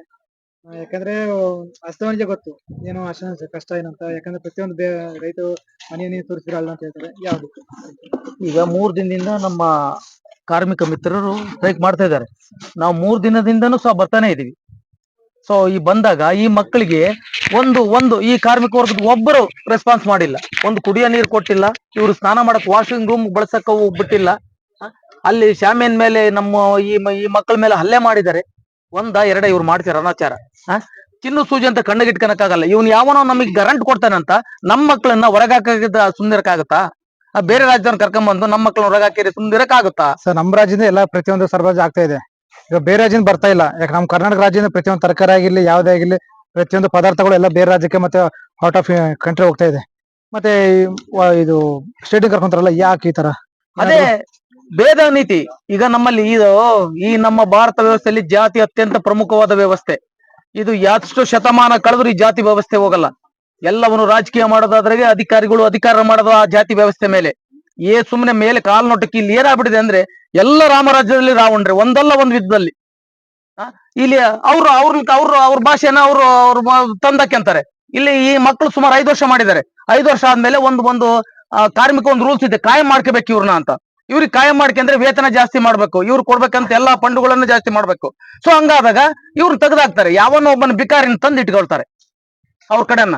ಯಾವನ ಮೂಲೆ ಬಿದ್ದಾನ, ಮುಖಂಡ ಬಿದ್ದವನ್ನ ತಗೊಂಡ್ ಇಟ್ಕೊಂಡ್ ಅವ್ನ 5,000 3,000 ಇಲ್ಲ ಅವ್ನಿಗೆ ಕೂಳ ಹಾಕೋ ಅವ್ನಿಗೆ ದುಡಿಸ್ಕೊಂತಾರೆ. ಈ ಮಕ್ಕಳಲ್ಲಿ 5 ವರ್ಷ 6 ವರ್ಷ ದುಡ್ದಾರೆ, ಎಲ್ಲಿ ಹೋಗ್ಬೇಕು? ಹಿಂಗಾಗಿ ಈ ವ್ಯವಸ್ಥೆಗಳು ಸರಿ ಇಲ್ಲ, ಇವ್ರು ಬದಲಾಗಬೇಕು. ಆಮೇಲೆ ಇಲ್ಲಿ ಕಾರ್ಮಿಕ ವರ್ಗದಲ್ಲಿ ನಿರ್ವಹಿಸ್ತಾರಲ್ಲ ಏನು ಮ್ಯಾನೇಜರ್ಗಳಾಗಿ, ಅವ್ರು ನಮ್ಮ ಕರ್ನಾಟಕದವರಾಗಿರ್ಬೇಕು, ಕನ್ನಡದವರಾಗಿರ್ಬೇಕು. ಅವ್ರು ತಮಿಳಿಯನ್ಸ್ ಒಬ್ರು ಇದಾರೆ, ಇವ್ರು ಇದಾರೆ. ಸೊ ಹಂಗಿದ್ದಾಗ ಅವ್ರ ಭಾಷೆ ನಮ್ಮ ಮಕ್ಕಳ ಭಾಷೆ ಅವ್ರಿಗೆ ಗೊತ್ತಾಗಲ್ಲ, ಅವ್ರ ಭಾಷೆ ಇವ್ರಿಗೆ ಗೊತ್ತಾಗಲ್ಲ. ಸೊ ಹಿಂಗಿದ್ದಾಗ ಹೆಂಗೆ ವ್ಯವಸ್ಥೆ ಹೆಂಗೆ? ಸರ್, ಇದಕ್ಕೆಲ್ಲ ಪರ್ಮಿಷನ್ ಗೋಮಾಳ ಅಂತ ಹೇಳಿದ್ರು. ಯಾಕಂದ್ರೆ ಅವ್ರಿಗೆ ಪರ್ಮಿಷನ್ ಕೊಟ್ಟಿಲ್ಲ, ಮತ್ತೆ ನಮಗೂ ಪರ್ಮಿಷನ್ ಕೊಟ್ಟಿಲ್ಲ ಅಂತ ಹೇಳಿದ್ರು. ಇದಕ್ಕಿಂತ ಮುಂಚೆ ಮಾತುಕತೆ ಆಯ್ತು. ಅದು ಯಾವ ತರ? ನಿಜವಾಗ್ಲೂ ಸತ್ಯ. ನಮ್ಮ ಎಳವರ್ ಸಂಸದ ಸದಸ್ಯರಾದಂತ ರಾಮತುಲ್ ಸರ್ ಅವರು ಇದಕ್ಕೆ ಸಂಬಂಧಪಟ್ಟ ದಾಖಲೆಗಳೆಲ್ಲ ಅವ್ರಲ್ಲಿ ಇಟ್ಕೊಂಡಿದ್ದಾರೆ. ನಿಜವಾಗಿ ಅದು ಗೋಮಾಳ, ಸರ್ಕಾರಿ ಜಮೀನು 3 ಎಕರೆ. ಮತ್ತೆ ಹೇಗೆ ಪರ್ಮಿಷನ್ ಕೊಟ್ಟರು ಸರ್ ಹಾಗಾದ್ರೆ? ಅವರು ಪರ್ಮಿಷನ್ ಯಾರೂ ಕೊಟ್ಟಿಲ್ಲ, DC ಇಂದ ತಗೊಂಡಿಲ್ಲ, ತಹಸೀಲ್ದಾರ್ ಅಂತ ಮೊದ್ಲ ಫಸ್ಟ್ ಆಫ್ ಆಲ್ ಕಾರ್ಮಿಕ ಇಲಾಖೆಯಿಂದ ತಗೊಂಡೇ ಇಲ್ಲ ಇವ್ರು. ಹಾಗಾದ್ರೆ ಹೇಗಾಯ್ತು? ಇವರೆಲ್ಲ ಅಕ್ರಮ ಮಾಡದೆ ರಾಜಕೀಯ ವ್ಯಕ್ತಿಗಳ ಸಾವಾಸ ಮಾಡ್ಕೊಂಡು ಅವರು ಒಂದು ಬಲ್ಮೆ ಮೇಲೆ ಇವ್ರು ಮಾಡಿದಾರೆ ಹೊರತು ಯಾವುದೇ ಲೀಗಲ್ ಕಾನೂನು ಪ್ರಕಾರ ಯಾವತ್ತೂ ಮಾಡಿಲ್ಲ ಇವರು. ಸರ್, ಮತ್ತೆ ಮುಂದಿನ ಹೋರಾಟ ಶಾಂತಿಯುತವಾಗಿ ಹೋರಾಟ ಮಾಡಿದೀವಿ ಇಲ್ಲಿವರೆಗೆ. ಎಲ್ಲರಿಗೂ ಒಂದು ಸಮಾಧಾನ ಭೇದ ದಂಡ ಅಂತ ಐತೆ. ಈಗ ಸಾಮ ಮಾಡಿದೀವಿ, ದಾನ ಮಾಡಿದೀವಿ, ಈಗ ಭೇದ ದಂಡ ಇನ್ನೆರಡು ಅಸ್ತ್ರಗಳಿದಾವೆ. ನಮ್ಮ ರೈತ ಮಿತ್ರರು ಆಮೇಲೆ ನಮ್ಮ ಮುಖಂಡರು ಅವ್ರು ಹೇಳಿದಂಗೆ ಅಲ್ಲಿ ರೋಡ್ಗೆ ಹಾಕಕ್ಕೆ ವ್ಯವಸ್ಥೆ ಮಾಡ್ತೀವಿ. ಈ ಶಾಮಿಯಾನ ಸರ್, ಇವಾಗ ಇವತ್ತೇನಪ್ಪ ಅಂದ್ರೆ ಇಷ್ಟು ಜನ ಸೇರಿದ್ರ, ಮುಂದೆ ಎಷ್ಟು ಜನ ಸೇರ್ಬೋದು? ಸುಮಾರು 1000 ಜನ ಸೇರಿಸ್ತೀವಿ. ನಮ್ಮ ರೈತ ಮುಖಂಡರಂತ ನಮ್ಮ ಬಾಬಣ್ಣರು ಇದ್ದಾರೆ, ಅವರು ಯೂತ್ಸ್ ಇದ್ದಾರೆ, ನಮ್ಮ ಇಲ್ಲೇ ಸ್ಥಳೀಯ ಮುಖಂಡರಾದಂತ ರಾಮತಲ್ ಇದಾರೆ, ನಮ್ಮ ಅಜ್ಜಪ್ನಳ್ಳಿ ನಮ್ಮ ರೈತ ಮಿತ್ರರು ಇದ್ದಾರೆ. ಇವರೆಲ್ಲ ಸಹಾಯದೊಂದಿಗೆ ನಮ್ಮ ಕಾರ್ಮಿಕರ ಸಹಾಯದೊಂದಿಗೆ ಸುಮಾರು 1000 ಜನ ಸೇರಿಸಿಬಿಟ್ಟು ಹಳ್ಳಿಗಳಲ್ಲಿ ನಾವು ಡಂಗುರ ಹೊಡಿಸ್ಬಿಟ್ಟು ಹಿಂಗಾಗಿದೆ, ಹಿಂಗ ಕಾರ್ಮಿಕರಿಗೆ ನಮ್ಮ ಮಕ್ಕಳಿಗೆ ತೊಂದರೆ ಆಗಿದೆ, ಬನ್ನಿ ಅದ್ರಲ್ಲಿ ಭಾಗವಹಿಸೋಣ, ಅವ್ರ ಕಷ್ಟದಲ್ಲಿ ನಾವು ಭಾಗಿಯಾಗೋಣ ಅಂತ ಹೇಳ್ಬಿಟ್ಟು 1000 ಜನ ಕರ್ಕೊಂಬಂದು ಇದು ಒಂದು ಅತ್ಯಂತ ಆ, ಘೋರವಾದ ರೀತಿಯಲ್ಲಿ ಮಾಡಿಬಿಟ್ಟು ಅವ್ರಿಗೆ ನ್ಯಾಯ ಕೊಡ್ಸೋದೇ ನಮ್ಮ ಮುಖ್ಯ ಉದ್ದೇಶ. ಸರ್ ನಿಮ್ ಕೊನೆ ಉದ್ದೇಶ ಏನಪ್ಪಾ ಅಂದ್ರೆ ಅವ್ರಿಗೆ ಒಟ್ಟು ಕೆಲಸ ಬೇಕು, ಕೆಲಸ ಬೇಕು. ಕೆಲಸ ಹೆಂಗ್ ಕೊಡ್ಬೇಕಪ್ಪ ಪರ್ಮಿಟ್ ಅಂದ್ರೆ ಆಗ್ಬೇಕಾ ಅಥವಾ ಅದನ್ನ ಲಿಖಿತ ರೂಪದಲ್ಲಿ ಕಾಯಂಗೊಳಿಸ್ಬೇಕು. ಹಾ. ಲಿಖಿತ ರೂಪದಲ್ಲಿ ಕಾಯಂಗೊಳಿಸೋ ಕೆಲಸ ಕೊಡ್ಬೇಕು. ಬಾಯಿ ಮಾತಿನಲ್ಲಿ ಕಾಯಂ ಕೆಲಸ ಅಲ್ಲ, ಲಿಖಿತ ರೂಪದಲ್ಲಿ ಇರ್ಬೇಕದ್ ಬರಹ. ಓಕೆ ಅಂತ ಕಾಯಂ ಕೆಲಸ ಕೊಡೋವರೆಗೂ ಇವ್ರ ಜೊತೆಯಲ್ಲಿ ನಾವ್ ಇರ್ತೀವಿ. ಅವ್ರು ಏನೇ ಕಷ್ಟ ಬಂದ್ರು ಅವ್ರ ಕಷ್ಟ ಸುಖದಲ್ಲಿ ನಾವೆಲ್ಲ ನಮ್ಮ ರೈತ ಮಿತ್ರರಾಗಿರ್ಬೋದು, ನಮ್ಮ ಊರಿನ ಮುಖಂಡರಾಗಿರ್ಬೋದು, ನಮ್ಮ ಹೊಳಲ್ಕೆರೆ ಮುಖಂಡರಾಗಿರ್ಬೋದು, ಪ್ರತಿಯೊಬ್ಬರು ಸಹ ನಾವು ಅವ್ರಿಗೆ ಭಾಗಿಯಾಗ್ತೀವಿ ಅನ್ನೋದನ್ನ ಹೇಳಕ್ಕೆ ನಾನು ಇಷ್ಟಪಡ್ತೀನಿ. ಸ್ನೇಹಿತರೆ ಇಲ್ಲೊಬ್ರು ಇದಾರೆ ನೋಡೋಣ, ಯಾಕಂದ್ರೆ ಈ ಪ್ರತಿಭಟನೆ ಮಾಡುವಂತಹ ಈ ಕೆಲಸದಿಂದ ವಜಾ ಮಾಡಿದರೆ ಇವ್ರನ್ನ ಸಹ ಕೇಳೋಣ, ಯಾಕಂದ್ರೆ ಅವ್ರ ಕಷ್ಟ ಅವರಿಗೆ ಗೊತ್ತು ಏನಪ್ಪಾ ಅಂತ. ಯಾಕಪ್ಪ ಅಂದ್ರೆ ಈಗ 3 ದಿನಗಳಿಂದ ಉಪವಾಸ ಇದಾರೆ, ಅವ್ರು ಯಾವ ರೀತಿ ಹೇಳ್ತಾರೆ ಮನನೊಂದ ಮನಸ್ಸನ್ನು ನೋಡೋಣ. ಸರ್ ಏನ್ ಹೇಳಕ್ ಇಷ್ಟಪಡ್ತಾ ಇದ್ದೀರಾ ನಿಮ್ಮ ಹೋರಾಟ ಬಗ್ಗೆ? ಖುಷಿಯಿಂದ ಹೇಳ್ತಾರೆ ಅಥವಾ ದುಃಖದಿಂದ ಹೇಳ್ತಾರೆ? ಖುಷಿ ಆಗ್ತಿದೆ ಅಥವಾ ದುಃಖ ಆಗ್ತಿದೆ? ಖುಷಿ ಅನ್ನೋದೇನಿಲ್ಲ ಸರ್. ಯಾಕಂದ್ರೆ ಇನ್ನುವರೆಗೆ ಅವ್ರಿಗೆ ಖುಷಿ ಆಗ್ತಿದೆ, ನಮಗೆ ಮನಸ್ಸಲ್ಲಿ ಹೋಗ್ತಿದೆ, ಹೇಳ್ಬೇಕಾಗಿಲ್ಲ. ಏನ್ ಹೇಳಕ್ ಇಷ್ಟಪಡ್ತೀರಾ? 3 ದಿವಸ ಮಾಡಿದ್ರು ಮ್ಯಾನೇಜ್ಮೆಂಟ್ ಬರಕ್ ತಯಾರಿಲ್ಲ. ನಾವ್ ಇನ್ನು ಅವ್ರು ಬರ್ತಾರೆ ಅಂತ ನಮ್ಗೆ ಇನ್ನು ಕನ್ಫರ್ಮೇಶನ್ ಇಲ್ಲ. ಈ ತರ ಕೂತ್ಕೊಂಡ್ರೆ ಮುಂದಿನ ಕ್ರಮ ತಗೋಬೇಕಾಗುತ್ತೆ ಸರ್. ಸರ್ ಈ ತರ ಕುತ್ಕೊಂಡ್ರೆ ಕರೆಕ್ಟ್ ಎಷ್ಟ್ ದಿನ ಅಂತ ಕೂರ್ತೀರಾ? ಆಗಲ್ಲ ಸರ್ ಈ ತರ ಕೂತ್ಕೊಳಕ್ಕೆ. ಮತ್ತೆ ಏನ್ ಮಾಡ್ಬೇಕಂತಿದ್ರ ಮುಂದೆ? ಅದೇ ಫ್ಯಾಮಿಲಿ ಎಲ್ಲ ಕರ್ಕೊಂಡ್ಬಂದು ಇದು ಮಾಡ್ಬೇಕು ಸರ್. ಇಲ್ಲೇ ಧರಣಿ ಕೂರಿಸ್ತೀನಿ ಅಷ್ಟೇ. ಓಕೆ ಸರ್, ನಿಮ್ಮ ಅನಿಸಿಕೆ ಏನು? ಏನ್ ಹೇಳ್ತೀರಾ ಇಷ್ಟಪಡ್ತೀರಾ? ಅದೇ ಸರ್, ಇದು ಬಗೆಹರಿಯೋ ತನಕ ನಾವು ಇದನ್ನೇ ಮುಂದುವರಿಸ್ತೀವಿ. ಹೋರಾಟ ಯಾವ ತರ ಇರುತ್ತೆ ಮುಂದೆ? ಹೋರಾಟ ಇನ್ನೂ ಜಾಸ್ತಿ ಕ್ರಮ ಜಾಸ್ತಿ ಆಗುತ್ತೆ ಸರ್. ಎಷ್ಟ್ ಜನ ಈಗ ಸೇರ್ತೀರಾ? ಸ್ಟೇಷನ್ ಎಲ್ಲ ಇವಾಗ 50 ಜನ ಮಾಡ್ಸೋದಕ್ಕೆ ಪ್ರಯತ್ನ ಸೇರಿದ್ರಲ್ವಾ? ಪಡ್ತೀವಿ ಸರ್. ಮುಂದೆ ಎಷ್ಟ್ ಜನ ಸೇರ್ತೀರಾ ಮತ್ತೆ? ಮುಂದೆ ಎಲ್ಲ ಫ್ಯಾಮಿಲಿನೂ ಕರ್ಕೊಂಡ್ ಯಾಕಂದ್ರೆ ಬರ್ಬೇಕು. ಇದೊಂದು ಕಡೆ ಎಲ್ಲ ಆಗಿರೋದು. ಫ್ರೆಂಡ್ಸ್ ಫ್ಯಾಮಿಲಿ ನಮ್ಮೂರಲ್ಲೂ ಸಮೇತ ನಿರುದ್ಯೋಗಿಗಳು ಇನ್ನೂ ಬಹಳ ಜನ ಇದಾರೆ. ಎಲ್ಲ ಸ್ಥಳೀಯರಾಗಿರೋದ್ರಿಂದ ಅವ್ರನ್ನು ಕರ್ಕೊಂಡ್ ಬಂದೇ ಬರ್ತೀವಿ ನಾವು. ಓಕೆ ಸರ್, ನೀವ್ ಹೇಳಕ್ ಇಷ್ಟಪಡ್ತೀರಾ? ನಮ್ದೇನಿದೆ ಸರ್, ಈಗ ಎಷ್ಟು 3-4 ದಿನದಿಂದ ನರಕ ಅನುಭವಿಸ್ತಿದೀವಿ ನಾವು. ಅವತ್ತಿಂದೆಲ್ಲ ಕೇಳ್ತಿದ್ವಿ ಸಮಾಧಾನದಾಗ ಮಾತಾಡ್ಬೇಕಂತ, ಸಮಾಧಾನದಿಂದಲೇ ಮಾತಾಡ್ತಿದೀವಿ. ಇವ್ರು ಬರಂಗಿಲ್ಲ, ರಾತ್ರಿ ಇಲ್ಲೆಲ್ಲ ಹಾವು ಚೇಳು ಎಲ್ಲ ಬರ್ತವೆ, ಆದ್ರೂ ಇದು ಮಾಡ್ತಿದ್ವಿ ನಾವಿಲ್ಲಿ. ಬೆಳಿಗ್ಗೆನೆ ಒಬ್ಬ ಫುಲ್ ಸುಸ್ತಾಗಿ ತಲೆ ಸುತ್ತಿ ಬಿದ್ದಿದ್ದ ಬಿಸ್ಲಿಗೆ, ಅವ್ನ್ ಆಸ್ಪತ್ರೆಗೆ ಹೋಗಿದ್ದಾನೆ ಇವಾಗ. ಇವ್ರು ಅದು ಏನ್ ಮಾಡ್ತಾರ, ನಾವು 3 ದಿನದಿಂದ ಹೆಂಡತಿ ಮಕ್ಕಳು ಕುಟುಂಬ ಫ್ಯಾಮಿಲಿ ಎಲ್ಲ ಬಿಟ್ಟು ಬಂದು ನಾವು ಇಲ್ಲೇ ಬಿಡಾರ ಉಟ್ಕೊಂಡು ಇಲ್ಲೇ ಇದೀವಿ. ಅವ್ರು ನಮಗೆ ಕಂಪ್ನಿಯವ್ರು ಒಬ್ಬರಾಗ್ಲಿ ಬಂದು ಯಾಕ್ರಪ್ಪ ಹಿಂಗ್ ಮಾಡ್ತೀರಾ, ಏನಕ್ ಮಾಡ್ತೀರಾ, ನಾವ್ ಅಟ್ಲೀಸ್ಟ್ ಇದು ನೋಟಿಸ್ ತಗೊಂಡ್ ಕೊಡ್ಬೇಕು ಹೋದಾಗ್ಲೂ ಅವ್ರು ನಮ್ಮ ಹತ್ರ ರಿಸೀವ್ ಮಾಡ್ಕೊಂಡಿಲ್ಲ. ಮೇಲ್ ಹಾಕು, ಇದು ಕೋರ್ಟ್ ಲಾಯರ್ ಮುಖಾಂತರ ತಂಬ, ಯಾವ ಈ ತರ ಮಾಡ್ತಿದ್ದಾರೆ. ನಮ್ಮ ಅಂತ ಡಿಸಿನೇ ಇಸ್ಕೊಂಡಿದ್ದಾರೆ, ಚಿತ್ರದುರ್ಗ ಡಿಸಿನೇ ನಮ್ದು ನೋಟಿಸ್ ಇಸ್ಕೊಂಡಿದ್ದಾರೆ. ಇವನು ನಿನ್ನೆ ಮೊನ್ನೆ ಬಂದು ಇಲ್ಲಿ ನಮ್ಮ ಜಾಗದಲ್ಲೇ ನಮ್ಮ ಹೊಲದಲ್ಲೇ ಮಷಿನ್ ಹಾಕೊಂಡು ಕೆಲಸ ಮಾಡ್ಸ್ಕೊಂಡು ಅವ್ನ್ ದುಡ್ಕೊಂತಿರೋನು, ನಾವು ಅವನಿಗೆ ಲಾಯರ್ ನೋಟಿಸ್ ಕೊಡ್ಬೇಕಂತೆ. ಸರ್ ಲಾಯರ್ ನೋಟಿಸ್ ಅಂತ ಹೇಳಿದ್ರಲ್ವಾ, ನಿಮ್ಮನ್ನ ಸೇರ್ಸ್ಕೋಬೇಕಾದ್ರೆ ಲಾಯರ್ ಕರೆದಿದ್ರು ಅವರು? ಅವ್ರು ಯಾವ ಲಾಯರ್ ಕರೆದಿಲ್ಲ, ಏನಿಲ್ಲ. ನಮಗೆ ಅವಾಗ ಹಸು ಇತ್ತು, ಹೊಲ ಕೊಟ್ಟಿದ್ವಿ. ಈಗ ನಾವು ಇದ್ಲೇನಾಯ್ತು, ಎಲ್ಲಾದ್ರೂ ಕೆಲಸ ಮಾಡ್ಬೇಕು. ಇಲ್ಲ ಬೆಂಗಳೂರಲ್ಲಿ ಮಾಡ್ತಿದ್ವಿ, ನಾನು 45,000 ತಗೊಂಡಿದ್ವಿ. ಬಿಡು ಹತ್ರ ಇದೆ, ಬಿಡು 15,000, ಇಲ್ಲ 15,000 ಕೊಡೋದನ್ನ 40,000 ಕೊಡೋದು ಒಂದೇ. ಇಲ್ಲಿ ಬಂದು ಕೆಲ್ಸಕ್ಕೆ ಸೇರ್ಕೊಂಡ್ರೆ ಇವ್ರು 3 ವರ್ಷ 4 ವರ್ಷ ದುಡಿಸ್ಕೊಂಡ್ರು. ಇವಾಗ ಇದ್ಕಿದ್ದಂಗೆ ನೋಟಿಸ್ ಕಳ್ಸಿದ್ರು. ಸಡನ್ ಆಗಿ ತೆಗೆದ್ರಲ್ಲ, ನಿಮ್ಗೆ ಏನಾದ್ರು ಸಡನ್ ಆಗಿ ತೆಗ್ದಿರ ಅದೇ ಸರ್, ಅದೇ ನೋವಿಂದಲೇ ನಾವ್ ಈಗ 3 ದಿನ ಕಾರಣ ರಾತ್ರಿ ಏನಾದ್ರು ಗೊತ್ತಿದ್ಯಾ? ಕಾರಣ ನಿಮ್ಮ ಜೊತೆಗಳಲ್ಲಿ ಇರುತ್ತೆ, ಯಾಕಂದ್ರೆ ಅದನ್ನೇ ಕೇಳಿದ್ವಿ ಸರ್, ನಾವು ಮ್ಯಾನೇಜರ್ ಸರ್ ಕರೆಸಿ ಕೇಳಿದ್ವಿ. ಕಾರಣ ಇಲ್ಲಪ್ಪ, ಡಿಸಿಷನ್ ಮೇಲ್ ಬಂದವರೆಲ್ಲ ಮನೆಗಿರ್ರಿ, ಮೇಲ್ ಬರ್ಲಿಲ್ಲ ಡ್ಯೂಟಿ ಬರ್ರಿ, ಇದೊಂದ್ ಮಾತ್ರ ಹೇಳ್ತಾರ ಅವ್ರು. ಸ್ನೇಹಿತರೆ ಇನ್ನಿದ್ದಾರೆ ಕೆಲವಷ್ಟು ಜನ. ಸರ್ ಏನ್ ಹೇಳ್ತೀರಾ ಇದ್ರ ಬಗ್ಗೆ? ನಾವಿಲ್ಲಿ ಕುತ್ಕೊಂಡು ಎಲ್ಲ 2 ದಿವಸ ಆಯ್ತು, ಇವತ್ತು 3 ದಿವಸ ಆಯ್ತು. ಇಲ್ಲಿವರೆಗೂ ಯಾರು ಮ್ಯಾನೇಜ್ಮೆಂಟ್ ಆಗ್ಲಿ ಯಾವ್ದೇ ರೀತಿ ಆಗ್ಲಿ ಯಾವ್ದು ಬಂದು ವಿಚಾರಿಸಿ ಇಲ್ಲ, ಏನಿಲ್ಲ. 5 ವರ್ಷ ಅವರಿಗೋಸ್ಕರ ಕೆಲಸ ಮಾಡಿದೀವಿ. ಯಾವ ತರ ಮಾಡಿದೀವಿ ಅಂತ ಅವ್ರಿಗೆ ಗೊತ್ತು. ಅವ್ರು ಹೇಳಿದ ಕೆಲಸ ಏನೇನಂದ್ರೆ ಪ್ರತಿಯೊಂದನ್ನು ಮಾಡಿದೀವಿ. ಹುಲ್ ಕೆತ್ತರಿಂದ ಪೂರ್ತಿ ಎಲ್ಲಾ ರೀತಿ ಕೆಲಸನೂ ಮಾಡಿದ್ವಿ. ಇಷ್ಟ ದಿವಸ ಕೆಲಸ ಮಾಡಿಸ್ಕೊಂಡು ಈಗ ಒಂದ್ಸಲಿ ತೆಗ್ದಿದ್ದಾರೆ. ಈಗ ತೆಗದ್ಮೇಲೆ ಉಳಿದಿರೋ ಕೆಲಸನ ಯಾವ ತರ ಮಾಡ್ಸ್ಕೊಂತಾರೆ ಅನ್ನೋದು ಅದು ಕೂಡ ಅವರಿಂದ ಯಾವ್ದೇ ರೀತಿ ಪ್ಲಾನಿಂಗ್ ಇಲ್ಲ. ಸುಮ್ನೆ ತೆಗ್ದಿದ್ದಾರೆ. ಇರೋದ್ ನೋಡಿದ್ರೆ ಇಲ್ಲಿ 21 ನಮ್ ಟೋಟಲ್ 23 ಜನ ಒಂದ್ ಸೈಟ್ ಪೂರ್ತಿ ಅಷ್ಟು ಫುಲ್ ತೆಗ್ದಿದ್ದಾರೆ. ಅವ್ರಿಗೆ ಕೇಳಿದ್ರೆ ಸರಿಯಾದ ಮಾಹಿತಿಯನ್ನು ಕೊಡ್ತಾ ಇಲ್ಲ ಅವರು. ಅದಕ್ಕೋಸ್ಕರ ನಾವ್ ಇನ್ನೂ ಮಾಡ್ತಾ ಇದೀವಿ. ಅವ್ರು ನಮ್ಗೆ ನ್ಯಾಯ ಸಿಗೋ ತನಕನೂ ಕಂಪ್ಲೀಟ್ ಸುಮ್ಮನೆ ಮುಂದುವರಿತಾ ಇರ್ತದೆ ನಮ್ದು ಧರಣಿ.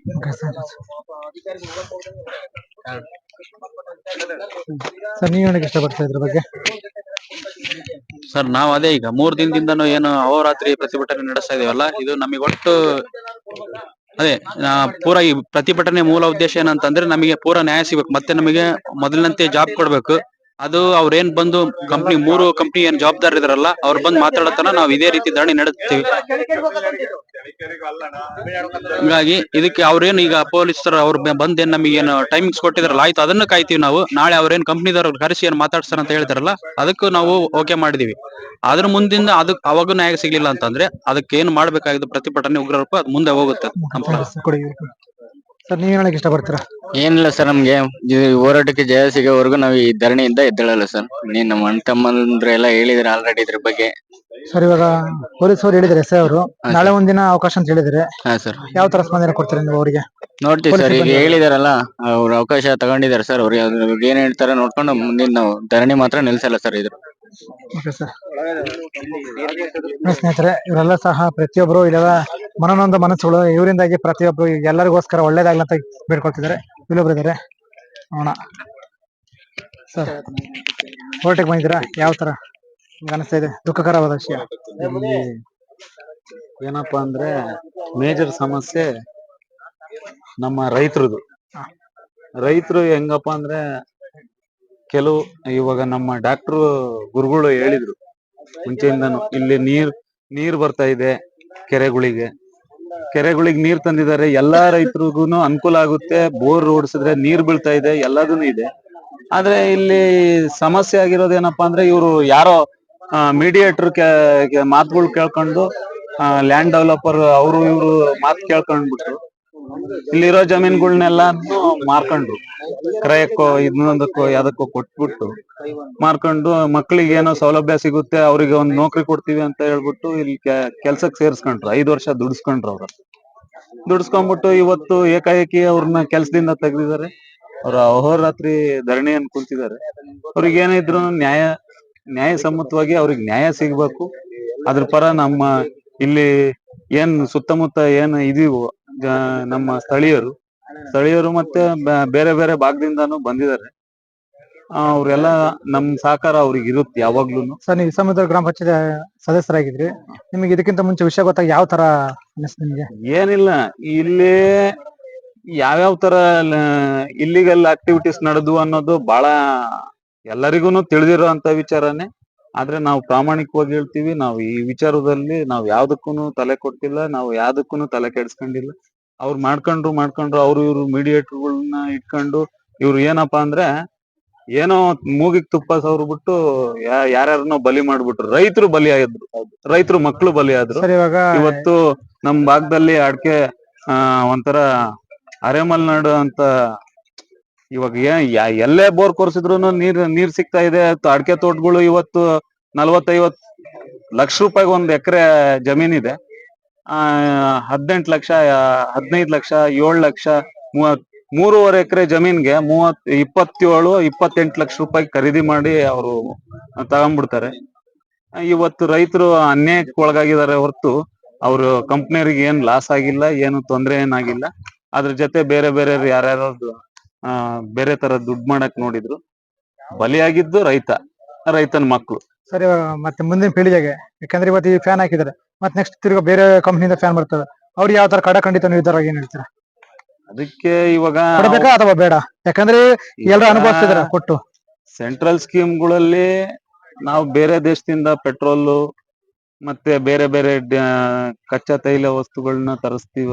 ಹಂಗಾಗ್ಬಿಟ್ಟು ಸೆಂಟ್ರಲ್ನವರು ಅದೇನ್ ಸ್ಕೀಮ್ ಇಟ್ಟಿದಾರೋ ಇವಾಗ ಎಲೆಕ್ಟ್ರಿಕಲ್ ಬಸ್ಸು ಮತ್ತೆ ಬೈಕು ಮೋಟರ್ ಸೈಕಲ್ಗಳಿಗೆ ನಮ್ ದೇಶದಲ್ಲೇನೆ ನಾವು ಏನೋ ಉತ್ಪಾದನೆ ಮಾಡ್ಕೊಂಡು ನಾವ್ ಇಲ್ಲೇನೆ ನಾವು ಯಾರ ಹತ್ರನು ಭಿಕ್ಷೆ ಬೇಡುವಂತ ಪರಿಸ್ಥಿತಿ ಬೇಡ ಅಂತ ಅಂದ್ಬಿಟ್ಟು ಇದನ್ ಮಾಡಿರೋದು. ಇದು ಏನಪ್ಪಾ ಅಂದ್ರೆ ಒಳ್ಳೆ ಫಲವತ್ತಾದ ಭೂಮಿಗಳನ್ನ ಇವ್ರು ಬಳಸ್ಕೊಂತ ಇರೋದು. ಅದನ್ನ ನೇರವಾಗಿ ಮಾತಾಡಿದವರು ನಮ್ಮ ಡಾಕ್ಟರ್ ಗುರುಗಳು ಸಿರಿಗೆರೆ ಮಠದವರು. ಅದನ್ನ ಯಾರುನು ರೈತರಾಗ್ಲಿ ಯಾರೇ ಗಮನದಲ್ಲಿ ಇಟ್ಕೊಂಡ್ಲಿಲ್ಲ. ಸುಮ್ನೆ ಬಂದ್ರು, ಯಾರೋ ಹೇಳಿದ್ರು, ಅವ್ರವ್ರ ಜಮೀನ್ಗಳನ್ನ 1 ಎಕರೆ 2 ಎಕರೆ 3 ಎಕರೆ 3.5 ಎಕರೆ ವರ್ಗುನು ಕ್ರಯ ಕೊಟ್ರು, ಮಾರಿದ್ರು. ಇವತ್ತು ಇಲ್ಲಿ ಬೀದಿಯಲ್ಲಿ ಕೂರುವಂತ ಪರಿಸ್ಥಿತಿ ಇವತ್ತು ಬಂದಿದೆ. ಸ್ನೇಹಿತರೆ, ಥ್ಯಾಂಕ್ ಯು.